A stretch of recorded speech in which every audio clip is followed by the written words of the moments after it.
اعوذ باللہ من الشیطان الرجیم بسم اللہ الرحمن الرحیم وَإِذْ تَأَذَّنَ رَبُّكُمْ لَئِنْ شَكَرْتُمْ لَأَزِيدَنَّكُمْ وَلَئِنْ كَفَرْتُمْ إِنَّ عَذَابِي لَشَدِيدٌ وَقَالَ مُوسَىٰ إِن تَكْفُرُوا أَنْتُمْ وَمَنْ فِي الْأَرْضِ جَمِيعًا فَإِنَّ اللَّهَ لَغَنِيٌّ حَمِيدٌ۔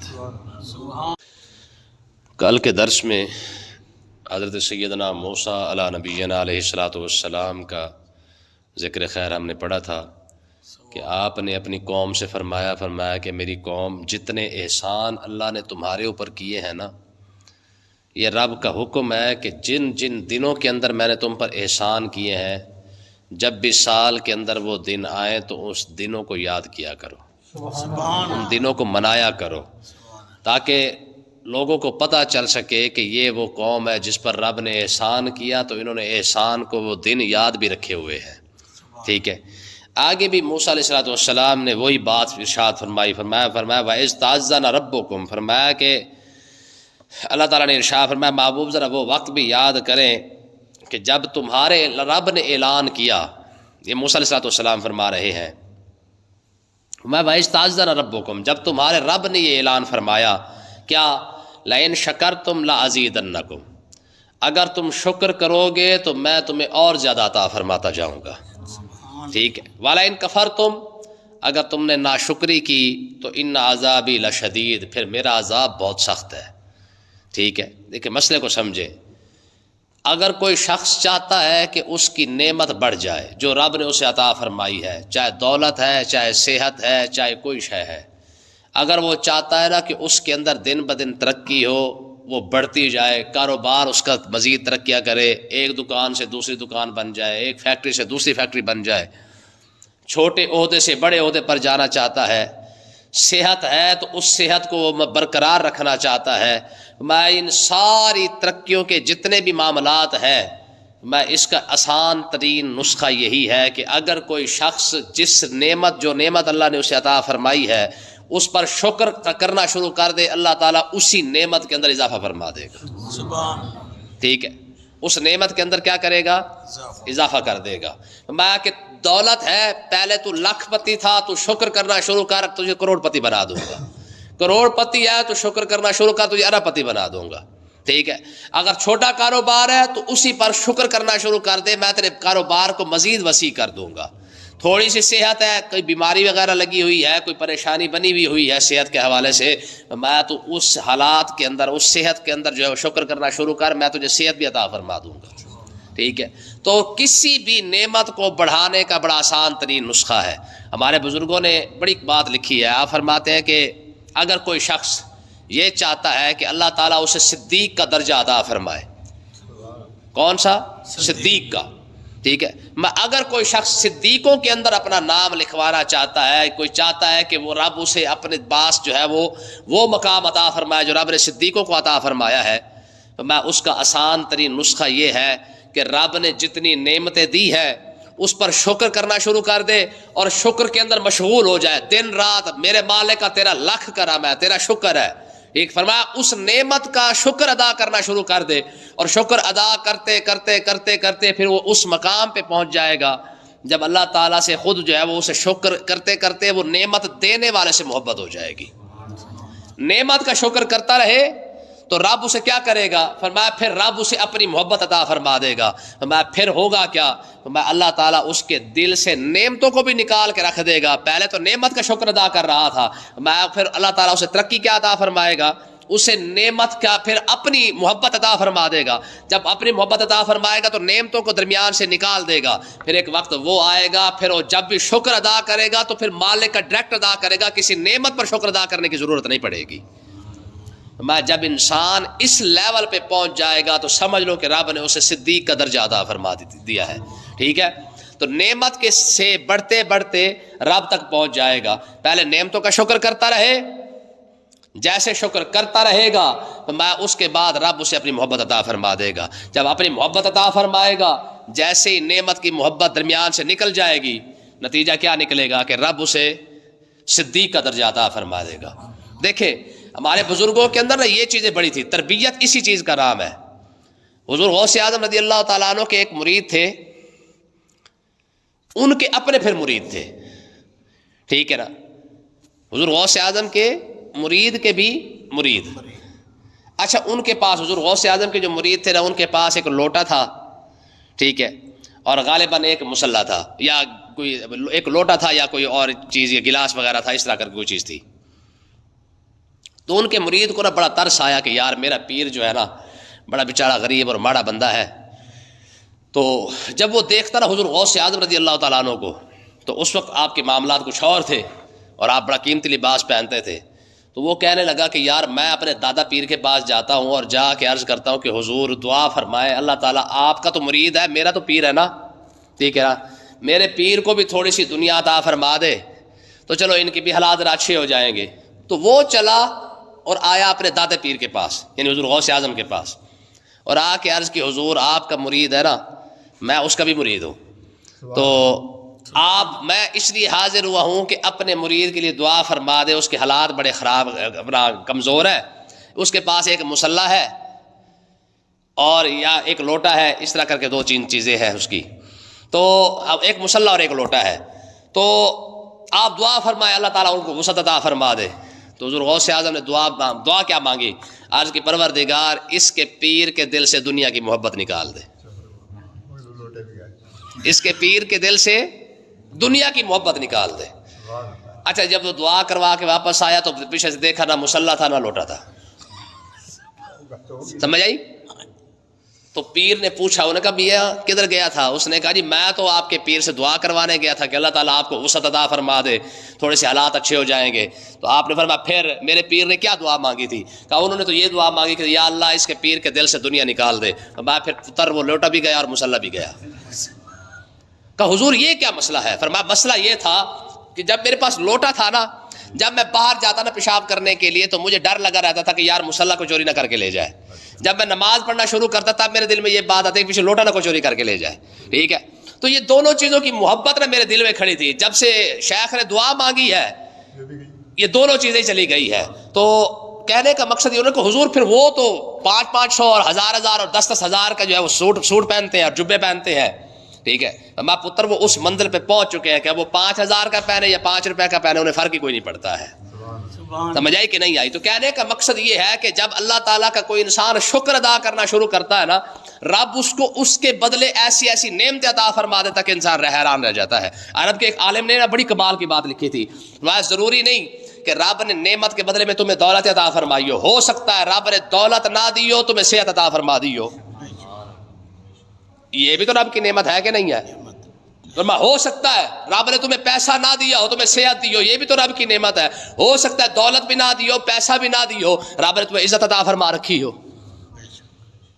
یہ تھوڑی بات ہے کھربوں روپے کے مالک ہو اور پورا پاکستان ان کو گالیاں نکالتا ہو, نہیں سمجھ آئی؟ کھربوں کے مالک ہو, حکمران ہو, بڑی بڑی گاڑیاں بڑی بڑی کوٹھیاں پیسے فیکٹریاں شوگر ملیں سارا کچھ ہو, اور پورے پاکستان کے دل کے اندر کسی ایک بندے کی محبت نہ ہو, اس سے بڑی کوئی ذلت ہو سکتی ہے؟ سمجھ آئی کہ نہیں آئی ہے؟ میں نے نا ایک عالم کا بڑا کمال کا نقطہ سنا تھا, تو اس نے کہا یار دیکھو رب ہو سکتا ہے رب کسی کو عزت عطا فرما دیتا ہے کسی کو حکومت عطا فرما دیتا ہے. قل اللہم مالک الملک تؤتی الملک من تشاء وتنزع الملک ممن تشاء وتعز من تشاء وتذل من تشاء, ٹھیک ہے جی. رب جسے چاہتا ہے عزت عطا فرما دیتا ہے, جسے چاہتا ہے ذلت دے دیتا ہے. وہ کہتے دیکھیں یہ بھی ممکن ہے کہ رب یزید کو حکومت عطا فرما دے اور امام حسین کو عزت عطا فرما دے.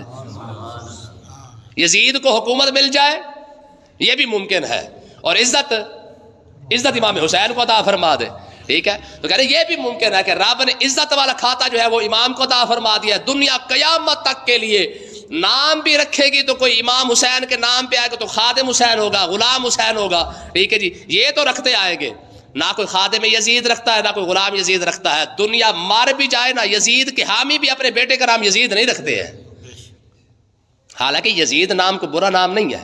حضور کے صحابہ میں یزید شامل ہے, ٹھیک ہے جی. حضرت ابو سفیان رضی اللہ تعالیٰ عنہ کے, حضرت امیر معاویہ رضی اللہ تعالیٰ عنہ کے بڑے بھائی کا نام ہی یزید ہے. تو یزید نام برا نہیں ہے, لیکن اس کردار کی بعد نتیجہ کیا نکلا کہ لوگوں نے یزید نام رکھنا ہی چھوڑ دیا, ٹھیک ہے.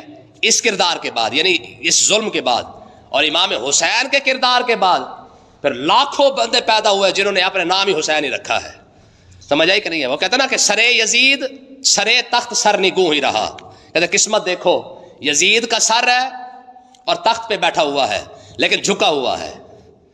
سرے یزید سرے تخت سر نگوں رہا، سرے حسین سرے نیزہ سر بلند رہا. اس نے کہا کمال دیکھو کہ ایک سر وہ ہے جو ہے بھی تخت پہ بیٹھا ہوا لیکن جھکا ہوا ہے، ایک سر وہ ہے جو ہے بھی نیزے پہ لیکن پھر بھی بلند ہے. ٹھیک ہے، فرمایا یہ ممکن ہے کہ رب کسی کو عزت عطا فرما دے اور کسی کو حکومت عطا فرما دے. فرمایا کہ یہ بھی ممکن ہے. فرمایا ہو سکتا ہے، اس عالم نے کہا ہو سکتا ہے رب نے تمہیں دولت بھی نہ دی ہو، صحت بھی نہ دی ہو، لیکن ایمان عطا فرما رکھا ہو. فرمایا اس سے بڑی کوئی نعمت کیا ہو سکتی ہے. ٹھیک ہے جی. صحابہ کرام کے دیکھیں نا، صحابہ صفا کے یہ ممکن ہے کہ ان کی قمیضیں پھٹی ہوئی تھی، یہ بھی ممکن ہے کہ ان کی چادریں بھی پھٹی ہوئی تھی. یہ بھی تو ہے نا کہ رب نے قرآن میں بار بار ان کے ذکر نہیں فرما دیا ہے، عزت کتنی عطا فرما دی ہے. ہاں یہ ممکن تھا کہ ان کے پاس کھانے کے لیے ظاہری بھی کچھ نہیں تھا، ہفتے ہفتے گزر جاتے تھے، ان کے پاس کھانے کے لیے ایک وہ کیا کہتے ہیں کھجور بھی ایک نہیں ہوتی تھی. لیکن یہ بھی تو دیکھو نا حالات وہ ہے ظاہری، پیسہ اتنا کول نہیں ہے کہ روٹی کھا سکے، لیکن عزت کتنی بڑی ہے. والعادیات ضبحا فالموریات قدحا فالمغیرات صبحا فاثرن به نقعا فوسطن به جمعا. ٹھیک ہے جی، کہ جن گھوڑوں پر بیٹھ جائے اور وہ گھوڑے چل پڑے اور اس گھوڑے کے پاؤں رکھنے کی وجہ سے چنگاریاں نکلے تو رب قرآن کے اندر ان کی قسمیں کھا دیتا ہے. عزت اس کو کہتے ہیں. سمجھ آئی کہ نہیں آئی ہے؟ ہاں رب ایمان کا معیار ان کو بنا دیتا ہے. فرمایا وَإِذَا قِيلَ لَهُمْ آمِنُوا كَمَا آمَنَ النَّاسُ. فرمایا پوری امت مصطفیٰ ایمان لانا ہے تو ان جیسا لاؤ جیسے یہ لائے ہیں. ظاہری حالات یہ ہے، ٹھیک ہے، کہ کپڑے بھی پھٹے ہوئے ہیں لیکن عزت کتنی بڑی عطا فرمائی ہے. فرمایا وَإِذَا قِيلَ لَهُمْ آمِنُوا كَمَا آمَنَ النَّاسُ. فرمایا ایمان لانا ہے تو ایسے لاؤ جیسے صحابہ کرام لائے ہیں. ٹھیک ہے، تو اللہ تعالیٰ نے ارشاد فرمایا کہ وَإِذْ تَأَذَّنَ رَبُّكُمْ. محبوب ذرا ان کو فرمائے آپ کا رب کا یہ اعلان ہے، کھلا اعلان ہے کیا؟ لَإِن شَكَرْتُمْ لَأَزِيدَنَّكُمْ. تم شکر کرتے جاؤ میں تمہارے پیسے کے اندر بڑا ترقی کرتا جاؤں گا. تم شکر کرتے جاؤ تمہارا عہدہ بڑھاتا جاؤں گا. تم شکر کرتے جاؤ تمہیں صحت عطا فرماتا جاؤں گا. تم شکر کرتے جاؤ. موسیٰ علیہ السلام کے بارے میں امام شارانی نے لکھا ہے، وہ کہتے ہیں اللہ تعالیٰ نے موسیٰ علیہ السلام کو فرمایا میرے کلیم میرا شکر ادا کیا کر، میرا شکر ادا کر. عرض کی پروردگار میں تیرا شکر ادا کرتا ہوں. پھر کہنے لگا جی پروردگار میں دوبارہ شکر ادا کرتا ہوں. رب نے فرمایا میں نے تو ایک بار کہا ہے، میں نے تو یہ دوسرا کس بات کا ہے؟ کہا پروردگار جو تو نے حکم دیا اس کو تو میں نے پورا کیا، یہ تیرا شکر ادا کیا ہے میں نے. اور تو نے جو شکر کی توفیق مجھے عطا فرمائی نا، کہ تیرے سامنے آکڑ تو نہیں گیا نا، تو نے تو کہا تھا نا اسجدوا لآدم، سجدہ کر. وہ خبیث بھی تو تھا نا جو تیرے سامنے آکڑ گیا. میں آکڑا نہیں نا، میں تو نے حکم دیا میرے کلیم شکر ادا کر، میں نے شکر ادا کیا ہے. پھر میرے دل میں خیال آیا کہ یار رب نے توفیق بھی عطا فرما دی ہے. کہا پروردگار میں تیرے شکر ادا کرنے کی توفیق پر پھر شکر ادا کیا ہے. نعمت مل جائے اور نعمت پر بندہ شکر ادا کر رہا ہو، سمجھ لو کہ یہ بھی رب کی نعمت ہے. نہیں سمجھ آئے؟ ہزاروں کی دہاڑی لگا کے بھی بندہ رو رہا ہو، نہیں جی حالات بڑے خراب نے، بس سمجھ لو کہ اس سے بڑا اور بلا غرق کیا ہونا ہے. اور تو لاکھوں کما کے بھی تجھے شکر کی توفیق نہیں ملی تو یہ رب کا عذاب ہے. اور دیکھیں الفاظ ہے کہ فرمایا والا ان کفرتم، اگر تم نے ناشکری کی ان عذابی لشدید، پھر میرا عذاب بڑا سخت ہے. جی لاکھوں کمانے کے بعد جو شکر نہیں کر سکا نا، رب نے کھانے بھی نہیں دیا. لاکھوں کما کر بڑے عہدے پر پہنچ کر شکر ادا نہیں کیا تو رب نے پھر عزت بھی نہیں دی ہے. تو کس کا مطلب یہ ہے کہ نعمت ملے اور نعمت پر شکر کی توفیق مل جائے، یہ رب کی دوبارہ نعمت ہے. یہ کیا ہے؟ یہ دوبارہ نعمت ہے. اور موسیٰ علیہ السلام نے آگے کیا فرمایا؟ وقال موسیٰ، اور موسیٰ علیہ السلام تو یہ بات بھی کہنے لگے میرے امتیو ان تکفروا انتم، تم سارے کے سارے ناشکری کرنا شروع کر دو، اور ومن فی الارض جمیعا، اور روئے زمین پر جتنے بھی لوگ موجود ہیں اگر یہ سارے کے سارے ناشکرے بھی بن جائیں، فإن اللہ لغنی حمید، اللہ تو بے پرواہ بھی ہے، پھر بھی ساری خوبیاں بھی اسی کی ہے. ٹھیک ہے، یہ ساری روئے زمین من فی الارض جمیعا، ساری روئے زمین ناشکری بن جائے، فإن اللہ لغنی، رب کیا ہے؟ بے پرواہ ہے. بھائی تم شکر ادا کرو گے تو لے جاؤ گے، ناشکری کرو گے تو کیا کرو گے؟ سمجھ آئی کہ نہیں آئے؟ ہاں میں آپ کو بتا نا، وہ قرآن مجید کے اندر یہ آیت جو بڑی مشہور آیت ہے کہ اللہ تعالیٰ نے حکم دیا کہ سجدہ کرو بھی آدم علیہ السلام کو، تو فرشتوں نے سجدہ کر دیا. وَإِذْ قُلْنَا لِلْمَلَائِكَةِ اسْجُدُوا لِآدَمَ فَسَجَدُوا. ٹھیک ہے جی، ہم نے فرشتوں کو کہا بھی سجدہ کرو، سارے فسجدوا، سارے سجدے میں گر گئے. اچھا اس پر بھی مفسرین فرماتے ہیں کہ رب نے فرمایا سجدہ کرو، اب یہ بھی حکم یہی تھا کہ ایک سجدہ کرو، ٹھیک ہے جی، فرمایا کہ فرشتوں نے 2 سجدے کر دیے، کیا کیا؟ 2 سجدے کیے، اور سب سے پہلے حضرت جبریل نے جب سر اٹھایا نا دوبارہ پھر سجدے میں گر گئے، جب یہ سجدے میں گئے پیچھے جتنے کھڑے تھے وہ بھی سارے سجدے میں، تو اللہ نے فرمایا تمہیں تو ایک سجدے کا کہا تھا، تم نے بھی 2 کر دیے ہیں۔ عرض کی پروردگار ایک سجدہ تو تیرے حکم کا تھا جو ہم نے کیا، ایک سجدہ تیرے حکم کا تھا کہ تو نے حکم دیا کہ ہاں بھائی وَإِذْ قُلْنَا لِلْمَلَائِكَةِ اسْجُدُوا لِآدَمَ فَسَجَدُوا إِلَّا إِبْلِيسَ، ٹھیک ہے تم سجدہ کرو، ہم سجدے میں پڑ گئے۔ کہا پھر دوسرا کیوں کیا؟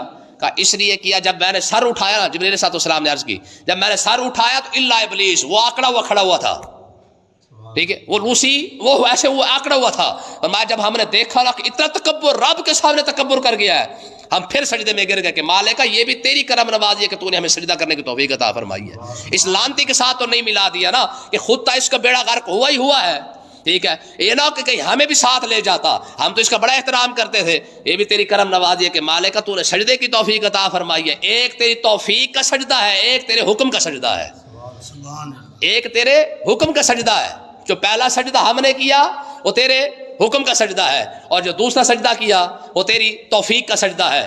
اچھا رب کو یہ ادا اتنی پسند آئی ہے کہ رب نے امت مصطفیٰ کی ہر نماز کی ہر رکعت کے اندر 2 سجدے رکھ دیے ہیں، اور یہ وہ ادا ہے جو آج تک چلی آ رہی ہے، تاکہ ہر بندے کے دماغ میں یہ بات رہے کہ اگر تو سجدے میں سر رکھ رہا ہے، جب پہلی مرتبہ کیا ہے تو یہ حکم ہے، یہ پہلی مرتبہ کیا تو حکم ہے، میں دوسرا سجدہ کرتے ہوئے یہ ذہن میں رکھ لینا کہ تجھے پہلے سجدے کی توفیق میں نے عطا فرمائی ہے۔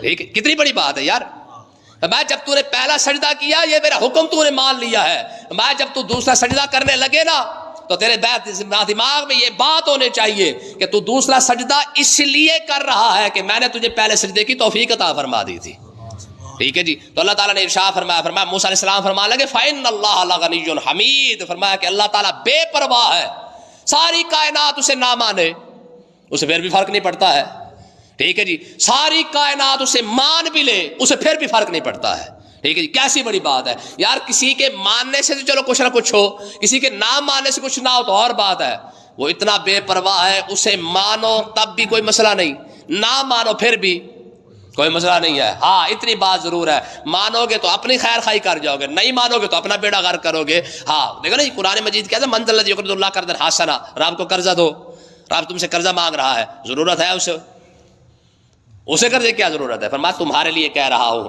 میرا بہانہ کر کے میرے بندے کو دو گے تو قیامت والا دن تمہارا فائدہ ہو جائے گا۔